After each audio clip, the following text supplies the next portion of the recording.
기사직 배송이 될 두 번째 코너 핫이슈 바로 배송 핫바. 오늘은 안순애 변호사가 준비하셨네요. 네, 학동 참사가 일어난 지 한 달하고도 일주일이 지났는데요. 네. 제가 그 지나가는 길목에 그렇죠. 이제 있는데 지나갈 때마다 어떤 식으로 조사가 되고 있는지 너무 궁금해가지고 이야기를 한번 나누고 싶어서 가져왔습니다. 그러셨구나. 서서히 우리 관심사에서 멀어지는 거 아니야라고 걱정하시는 분들 굉장히 많으세요. 그러니까 그 이유가 이번 주 월요일이었어요. 7월 12일에 지난 한 달 동안 학동 붕괴 참사와 슬픔을 같이 했던 학동 분향소가 문을 닫았습니다.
이상으로 학동 분향소 공유를 모두 마치겠습니다. 다시 한번 삼가 고인들의 명복을 빕니다. 다음 주 20일이죠. 국과수의 감정 결과를 포함해서 경찰의 발표가 있게 되는데요. 제대로 이루어지고 있는지 참 궁금하기도 합니다. 잊혀지기에는 너무나 큰 참사고 또 잊혀지기에는 너무나 가슴 아픈 일입니다. 학동 붕괴 참사 사고 발생 후에 경찰 조사부터 해서 지역사회 움직임까지 화면으로 정리했습니다. 학동 붕괴 사고 이후 경찰은 재개발조합 사무실과 공사 관계자에 대한 수사에 집중하고 있습니다. 광주시경에서 왔습니다. 압수수색 공소명령 집행하러 왔습니다. 압수수색한 장소는 조합 사무실과 핵심 관계자들의 자택. 광주시 동구청 역시 압수수색 대상에 올랐는데요. 총 10곳을 압수수색하며 학동 4구역 재개발 사업지 철거 계약 과정에 비리는 없었는지 자세히 확인할 계획이라고 합니다. 지난 수요일까지 23명이 입건되고 이 중 3명이 구속됐는데요. 특히 감리 책임자는 현장을 이탈하는 등 의무를 소홀히 한 것으로 드러났습니다. 왜 현장에 안 갔습니까? 감리 일지 왜 안 쓰였습니까? 경찰은 다음 주 화요일 사고 원인에 대한 국과수 감정 결과를 포함한 수사 내용을 발표할 예정입니다. 현재 하청에 재하청까지 불법 하도급으로 공사비가 깎이면서 안전관리에 소홀했다는 정황이 나오고 있는데요. 하지만 재개발조합과 공사업체에 대한 경찰의 수사 속도가 더디다는 비판이 일고 있습니다. 사업 과정에서 조합이 업체 담합이나 비리에 연루됐는지가 주목해야 할 부분인데요. KBS인데요. 혐의 인정하시나요? 불법 제한호흡 혐의 인정하시나요? 아닙니다. 당초 지난주에 학동 4구역 중간 수사 결과를 발표하려던 경찰. 하지만 발표가 미뤄지면서 지역사회는 경찰의 수사 의지에 대해 의문을 제기하고 있는 상황. 학동 4구역 불법 선거 철저하게 수사하라! 이번 수사는 단순한 사고 수사가 아닌 계약, 하도급, 뇌물, 로비 등 총체적인 비리를 다뤄야 한다는 것입니다. 재개발 현장에 부패, 부정비리, 그리고 전격 6차까지, 그리고 경찰과 사법부의 무사 안일한 태도까지 전부 다 까발려지고 있습니다. 이 모든 것이 수사를 통해서 밝혀져야 합니다. 중간 수사 결과 발표가 있어야 제기된 의혹들이 잘 해결됐는지 알 수 있는 상황. 하지만 경찰은 발표를 연기했고 정의당은 신속하고 철저한 수사를 촉구하며 고발장을 접수했습니다. 재개발조합과 시공사 그리고 하청업체 문제가 그물망처럼 얽혀있는 학동 4구역 붕괴 참사. 학동 참사의 근본 원인을 제대로 밝혀야 하는 시간이 촉박하게 흘러가고 있습니다. 경찰 발표 이전에 학동 참사 진상 규명에 있어서 우리가 놓치지 않고 꼭 짚어야 될 것들은 어떤 부분들이 있는지 참여자 71 기호식 사무차장과 함께 얘기 나눠보겠습니다. 차장님 어서 오세요. 예.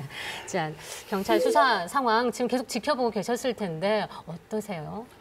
여전히 우려스러운 마음 예. 금할 수 없고요.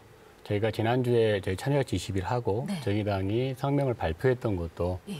경찰 수사가 용두사미로 끝나지 않을까에 대한 우려가 있었기 때문입니다. 그래서 입건자 23명 중에 실제로 지금 구속된 사람은 3명밖에 안 되는 거고 예. 또 몇몇 사람들에 대한 구속을 청구할 것인가를 검토하고 있다고 하는데 예. 대부분 이제 회사의 하급 관리자들이거나 아니면 공무원들은 지금 실질적으로 다 빠져버렸거든요. 아, 공무원들이 빠져버렸어요. 네, 그래서 이제 이런 것들을 보면 예. 뭔가 좀 꼬리 자르게 하고 있는 거 아닌가 이런 좀 우려도 좀 나타나고 있고요. 네. 그래도 경찰이 좀 명백하게 좀 수사를 해서 네. 진실하게 상황을 좀 드러내야 한다고 생각합니다. 자, 경찰의 수사력이 집중해야 할 부분, 어쩌면 어떤 부분이 좀 집중이 돼야 될지 학동 붕괴 참사의 핵심 의혹이라고도 볼 수가 있는데 어떻게 보세요?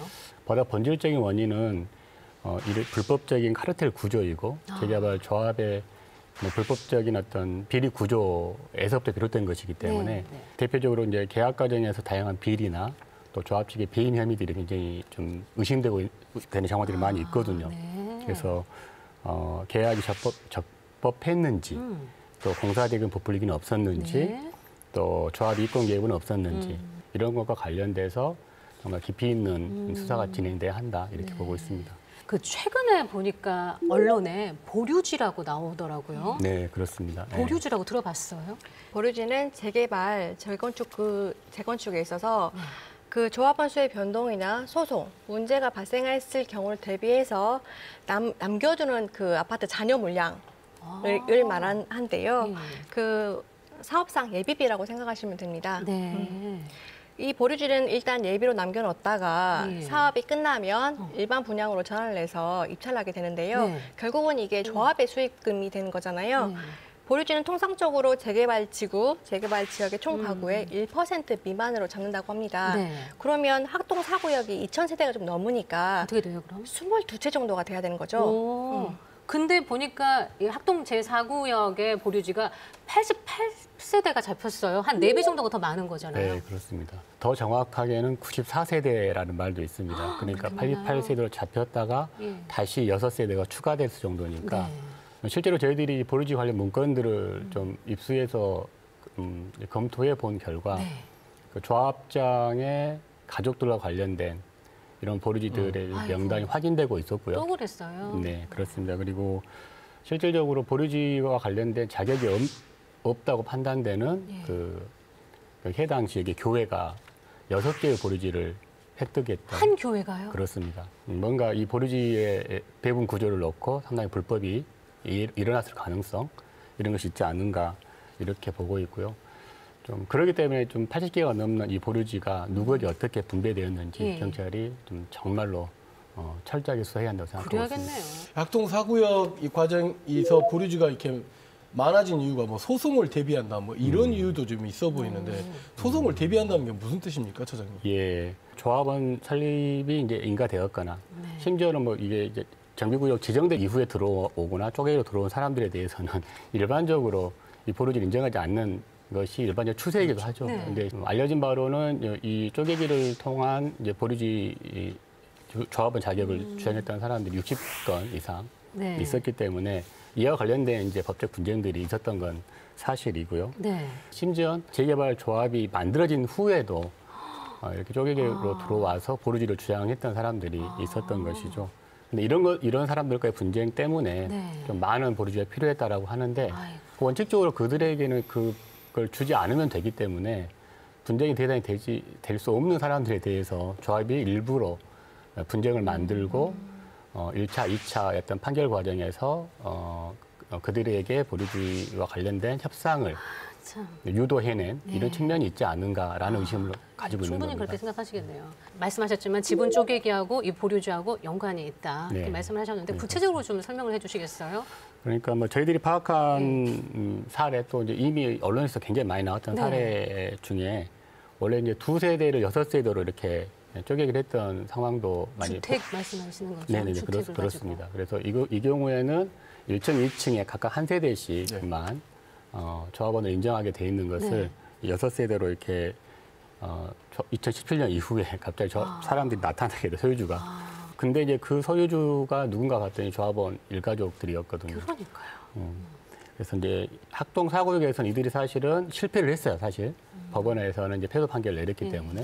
근데 똑같은 방법으로 지산동의 쪼개기를 지난 우리 방송에서 보셨죠. 했던 그거를 그대로 진행했던 게 이 조합장의 가족들이었고요. 이런 정황들이 있었기 때문에 조합장 일가에 대한 수사가 반드시 진행돼야 한다고 생각합니다. 네. 재개발 조합의 문제가 비단 학동 4구역만의 문제는 아닐 거예요. 네, 그렇습니다. 그렇기 때문에 지금 광주 전역에 대한 전수조사가 필요하고요. 학동 3구역 같은 경우에도 상당히 좀 여전히 이미 끝나버린 사안으로 생각하고 있는데 여기에서도 좀 그 현 조합장의 또 조합장 일가가 누군가 또 조합장이에요? 예, 그렇습니다. 그래서 여기는 이제 보류지는 실은 3채밖에 안 됐긴 했는데요. 어쨌든 그 보류 중에 하나가 현 조합장에게 가장 큰 평수가 주어졌어요. 이것이 이제 주어진 명분은 조합장에게 이제 분양 성공 보수 명목으로 주어졌는데 과연 이것이 타당한 것인지에 대한 왜냐하면 조합장은 월급을 받고 이렇게 일을 했던 사람인데 성공 보수라는 이름으로 이렇게 주어지는 것이 올바른 것인지 이에 대한 점검도 필요해 보입니다. 봉사한 것도 아니고요. 그렇습니다. 문제가 첩첩산중입니다. 그러니까 재개발 조합의 정관계 로비에서부터 경찰과 유착 관계도 있고요. 이번에 꼭 밝혀내야겠고요. 그러니까 기우 시사장님께서도 끝까지 함께해 주시고요. 저희 시사직배송에서도 관심 있게 지켜보도록 하겠습니다. 많이 해줘주세요. 네, 오늘 방송 고맙습니다. 네, 감사합니다. 자, 시사직배송 오늘 마무리할 시간입니다. 어떻게 보셨습니까? 네, 1년 전 구례 수해 피해도 그렇고요. 네. 그리고 얼마 전에 학동 4구역 붕괴 사건도 그렇고 우리에겐 정말 시리고 아픈 기억이잖아요. 그럼요. 함께 진실을 밝혀냈을 때 이 좋은 기억으로 전환될 것 같거든요. 함께 연대하고 함께 행동했으면 좋겠습니다. 네. 저는 늦었다고 포기하지 말자. 맞아요. 포기하면 절대 나아지지를 않습니다. 그래요. 그래서 늦었다고 포기하고 싶을 때가 문제를 해결할 수 있는 마지막 시점이란 거를 반드시 명심해야 될 것 같습니다. 네. 포기하지 않으면 언젠가는 좋아지게 돼 있습니다. 자, 오늘 마지막 순서 착한 배송에서도 13년 동안이나 애를 써서 지킨 자연, 광주시 광산구에 있는 장록습지 아세요? 이 이야기를 들려드릴까 해요. 작년에 26번째 국가습지 보호지역으로 장록습지가 선정이 됐어요. 도심 하천 가운데서 처음으로 지정이 된 건데요. 13년 동안이나 지켜보고 아낀 김영선 박사의 장록습지 이야기 함께 하시면서 오늘 배송 여기서 마감하겠습니다. 함께 해주셔서 고맙습니다.